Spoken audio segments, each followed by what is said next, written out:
இவனுங்களோட வெளியே போகலான்னு திட்டம் போட்டா ஒரு நாளாவது நேரத்துக்கு நடந்திருக்கா? வரலாறுலயே இல்ல. 5 மணிக்கு வரேன்னு சொன்னானுங்க. இப்ப மணி என்ன? 5:40. 3 பேர்ல ஒருத்தனை கூட இன்னும் காணும். இது சரிப்பட்டு வராது. இது சரிப்பட்டு வராது. ஃப்ரெண்ட்ஸை மாத்திட வேண்டியதான். சொமேட்டோவில் ஆர்டர் போட்டு 4 ஃப்ரெண்ட்ஸை வாங்கலாம்னு இருக்கேன். அப்பவே எங்க பாட்டி சொன்னாங்க, இவனுங்களோடலாம் பழகலான்னு. நான் கேட்டேனா இப்படி தனியா புலம்ப விட்டுட்டானுங்களே. ஹாய் பவுல், என்னடா அப்படி தனியா பேசிக்கிட்டு இருக்க? நேத்தி பார்க்க கூட நல்லா பாடா இருந்த. உங்களோட பழக்கம் வச்சுக்கிட்டா நான் எப்படிடா நல்லா இருக்க முடியும்? கூல் மேன், ஏன்டா இப்படி சென்னை மேல் கொதிக்கிற? என் ஷேப் பத்தியா? என்னைதான் வாங்கின பிடிச்சிருக்கா? சட்டை பிடிச்சிருக்கா? இன்னும் கொஞ்சம் லேட்டா வந்தீங்கன்னா எனக்கு பைத்தியமே பிடிச்சிருக்கும்டா. இவன் ஒருத்தானா எப்ப பார்த்தாலும் முறப்பாரு. ரிலாக்ஸ் ஆகுறா மச்சி. நீ எத்தனை மணிக்கு வரேன்னு சொன்ன? 5 மணிக்கு. எத்தனை மணிக்கு வந்திருக்க? என்ன கொஞ்சம் லேட்டு, 5:45 ஆயிடுச்சு. ஏன்டா லேட்டு? எங்க பக்கத்து தெருவில் ஒரு அரசியல்வாதி வீட்டு கல்யாணம். நீ அதுக்கு போய் மொய் எழுதி விருந்து சாப்பிட்டு வரியாக்கும்.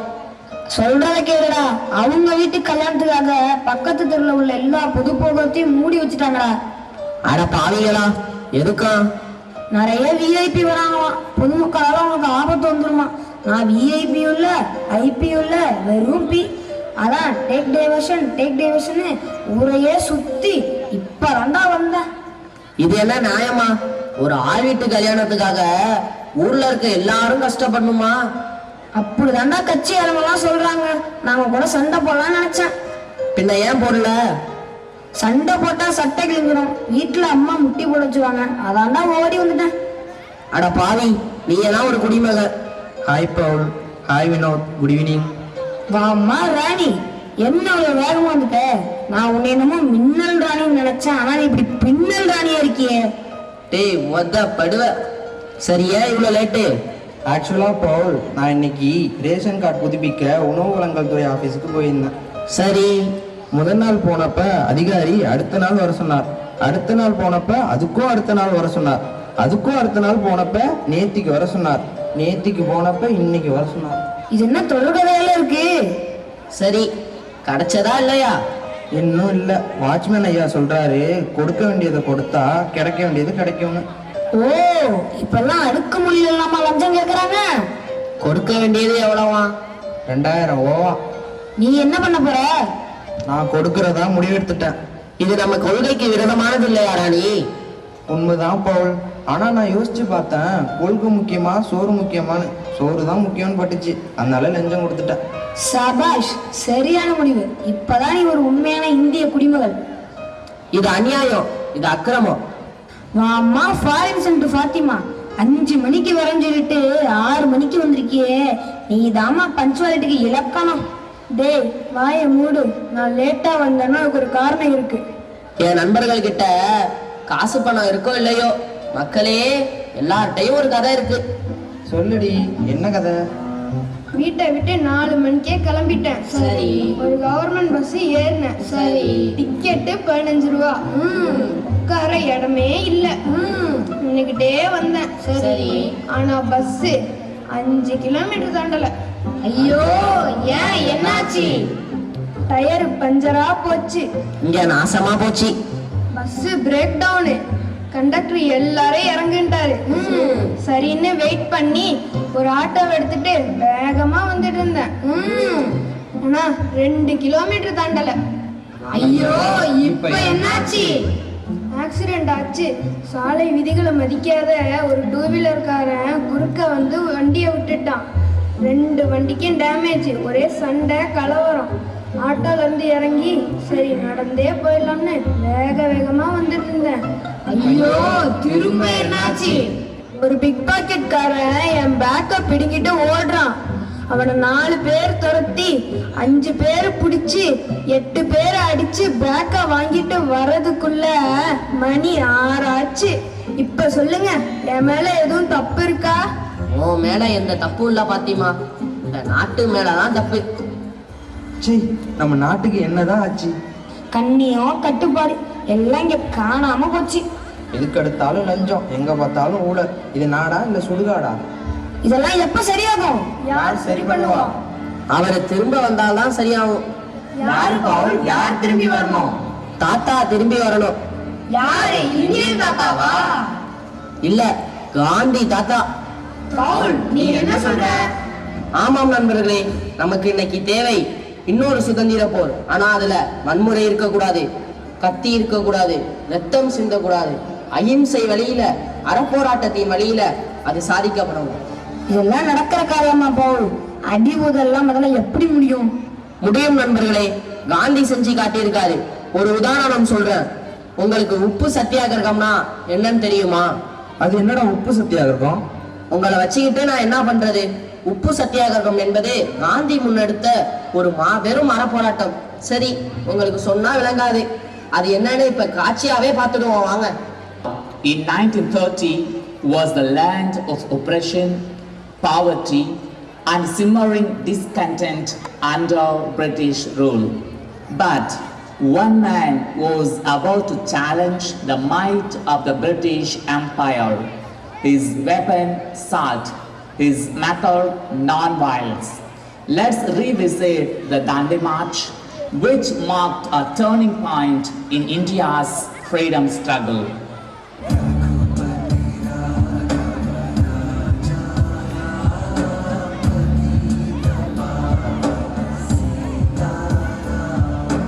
வந்தே மாதரம், வந்தே மாதரம், சத்தியமேவ ஜெயத்தே, சத்தியமேவ ஜெயத்தே, महात्मा गांधी की जय, बापू की जय, गांधी महाराज की जय, Vande Mataram, Vande Mataram, Vande Mataram, Vande Mataram, Vande Mataram, Vande Mataram. Of this British regime are going beyond the limit. If we do not do something about it now, the people will lose the hope to see a free India. I feel the same, my friend. That's why we are starting a new movement. This will be like nothing before. It will shake the very foundations of the British power. Wow, great Bapu. I'm so excited to hear this. When will this revolution begin? In a week from today. But in the meantime, we have a lot to prepare. Of course, we should prepare, Babu. I have some connection with the guerrilla war group. I will secretly get all the weapons we will need. I am very sorry, my dear friend. There will be no weapons used in this revolution. What? Are you joking, Babu? No weapons? What kind of revolution is this? Of course, we will fight in a peaceful and non-violent manner. What do you mean, Babuji? We are confused. Sarojini, we will take up a huge march, a walking protest. We will start right from here at Sabarmati Ashram and go all the way to the coastal village of Dandi. It will be called the Dandi Salt March. But Babuji, Dandi is almost 400 kilometers away. Yes, 390 kilometers. It will take us 24 days, but with each step, our message will grow louder. What is our goal in taking up this march, Babu? My friends, this march is to protest the oppressive salt tax imposed by the British rulers. This is a huge burden upon our country. Salt is a gift of nature, but the British have stolen it from us. This is our sea, this is our salt. Who are the British rulers to tell us that we have no right to make salt from our own oceans? We will not accept it. We will show our opposition to this oppressive law by our march. A good idea, Bapu. Tell us, what will we do when we reach the shore of Dandi? We will disobey the British law and make salt from the ocean. But Babu, if we do the salt march in Gujarat alone, the government will not take any notice of it. It will be a failure. I know that. No, it will not be just in Gujarat. It will be a nationwide protest. Raja Gopalachari will lead the salt march in Tamil Nadu. Muhammad Abdul Rahman will do it in Kerala. In Andhra, it will be under the able leadership of Nageshwar Rao. That sounds wonderful, Bapu. The whole nation will march. This is going to be a great success. The British rulers are going to face the power of your non-violent protest. Then let's go, my friends. Let us show the world that even without weapons, the people of India will fight for their rights. Vande Mataram.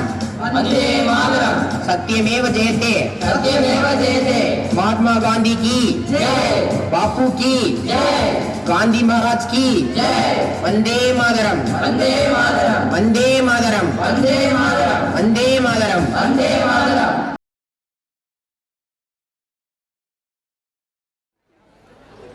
Officers, may I know what is the need for this emergency meeting? Your Lordship, we got some information about a major act of rebellion being organized by Gandhi. We wanted you to be aware of it. What? A rebellion by half-naked man? Unbelievable. Who gave you the information? Is it reliable? Yes, Your Lordship. It is given by one of our Indian informers working in the camp of Gandhi. Sure. Let us have him and hear him. Hey, Gopal. Hey, Gopal, come on in. Good evening, Your Lordship. Long live the Queen. May the British Empire prosper. What information you have for us, Mr. Gopal? What is Gandhi planning to do? He plans to protest the salt law that Your Lordship recently imposed on India. Okay, continue now. The march is to start in 1 week. It will begin from Sabarmati Ashram. It will end at Dandi on the coast. Thousands of Indians are expected to join him. Will they carry any weapons in the march? Do they intend to create any violence on the way? No, my lord, Gandhi has said no to weapons. He wants to be a peaceful rally. I see.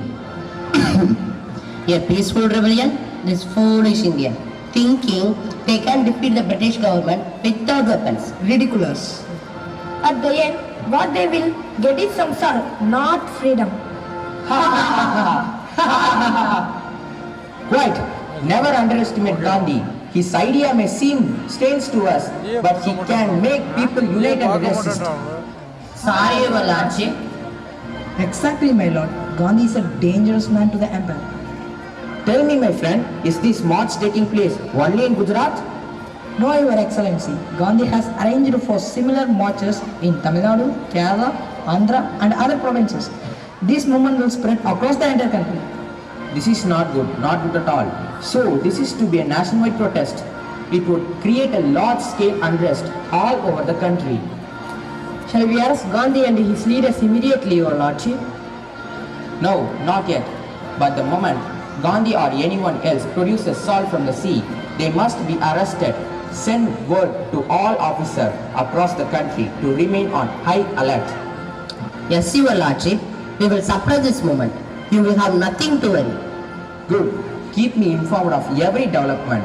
No matter how small, Gandhi may seem like a weak old man, but he can become a very big headache to the empire.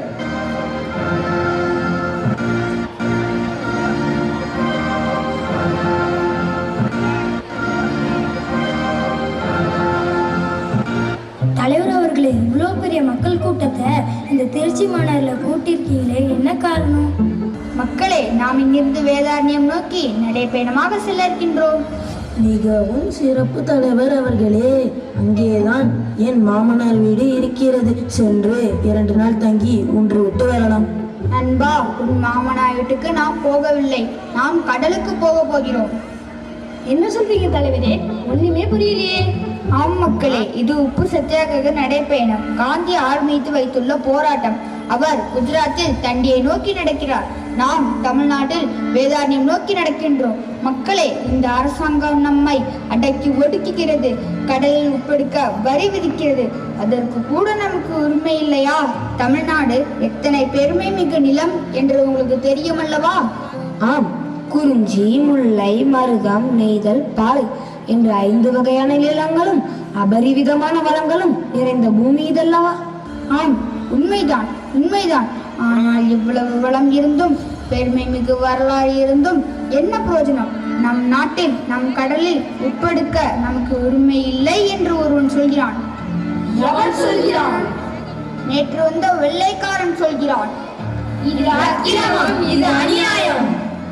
ஆம் மக்களே, இது மிகப்பெரிய அத்துமீறல். இதை நாம் அனுமதிக்க முடியாது. இந்த அடக்குமுறை உப்பு வரியை எதிர்த்து நாம் போராட வேண்டும். அதற்காக தான் நாம் வேதாரண்யம் நோக்கி போகிறோம். அங்கு போய் நாம் என்ன செய்ய போகிறோம் தலைவரே? வெள்ளைக்காரன் போட்டுள்ள சட்டத்தை மீறி கடலில் இறங்கி உப்பெடுக்க போகிறோம். தலைவரே, ஒருவேளை வெள்ளைக்கார அதிகாரிகள் வந்து நம்மை தடுக்க பார்த்தால்? அந்த தடைகளை உடைத்து போவோம். தலைவரே, ஒருவேளை வெள்ளைக்கார போலீஸ் வந்து நம்மை கைது செய்ய பார்த்தால்? தாய் நாட்டிற்காக மகிழ்ச்சியாக சென்ற சிறைகளை நிரப்புவோம். ஒருவேளை வெள்ளைக்கார ராணுவம் வந்து நம்மை துப்பாக்கியால் சுட்டுவிட்டால்? நண்பர்களே, தாய் நாட்டு விடுதலைக்காக உயிர் துறப்போம். என்ன சொல்கிறீர்கள்? உடல் மண்ணுக்கு, எங்கள் உயிர் நாட்டுக்கு. வாருங்கள், வேதாரண்யம் நோக்கி செல்வோம். Vande Mataram, Vande Mataram, Vande Mataram. So, we are going to arrest you and put you in the jail. Officer, we will happily go to jail. But just one thing, do not think that by arresting us, you will be able to suppress this movement. Our people will continue to fight. That we will take him, Mr. Gandhi. We will crush it like a bug under our boots. Arrest them! Vande Mataram, Vande Mataram, சத்யமேவ ஜெயத்தே, சத்யமேவ ஜெயத்தே, Mahatma Gandhi Ki Jai, Vande Mataram, Vande Mataram, Vande Mataram, Vande Mataram.